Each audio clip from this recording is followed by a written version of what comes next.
বাঁকুড়া জেলার মেজিয়া ব্লকের অন্তর্গত কবি জগৎরাম রায় গভর্নমেন্ট জেনারেল ডিগ্রি কলেজে প্রয়াস প্রকল্পের উদ্যোগে আজ মেজিয়া উচ্চ বালিকা বিদ্যালয়ে উচ্চশিক্ষার বহুমুখী দিক বিষয়ক একটি আলোচনা চক্রের আয়োজন করা হয়, যেখানে শতাধিক দ্বাদশ শ্রেণীর ছাত্রী, কলেজ ও বিদ্যালয়ের শিক্ষক শিক্ষিকারা অংশগ্রহণ করেন।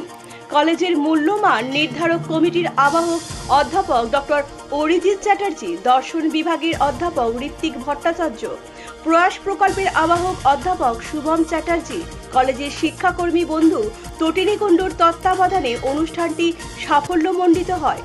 বিদ্যালয়ের প্রধান শিক্ষিকা শাশ্বতী বন্দ্যোপাধ্যায় কলেজের প্রকল্পটির ভূয়সী প্রশংসা করেন ও ভবিষ্যতে ছাত্রীদের অন্যতম শিক্ষার পীঠস্থান হিসাবে ছাত্রীদের কলেজটিকে বেছে নেওয়ার পরামর্শ দেন।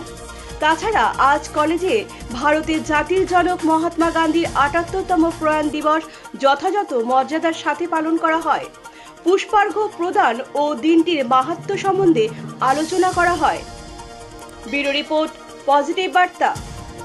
তারা যে উদ্যোগটি নিয়েছে যে যারা এবছর 2026-এ উচ্চ মাধ্যমিক পরীক্ষা দেবে যে সমস্ত ছাত্রীদের তাদের ক্যারিয়ার গাইডেন্সের জন্য এই যে প্রয়াস বলে যে প্রকল্পটি তারা নিয়েছে তার জন্য আবার আমি শুভেচ্ছা জানাই। কারণ এখনকার ছাত্রীরা উচ্চ মাধ্যমিক পাস করার পর তারা দিকভ্রান্ত হয়ে যায়, তারা কী করবে। তো আশা করি তারা আমার বিদ্যালয় মেজিয়া উচ্চ বালিকা বিদ্যালয়ের ছাত্রীদের সেই দিক দর্শন করাবে, যাতে উচ্চ মাধ্যমিক পরীক্ষা তারা ভালোভাবে দিয়ে তারা ভবিষ্যতের শিক্ষা জীবনটা তারা চুজ করতে পারে।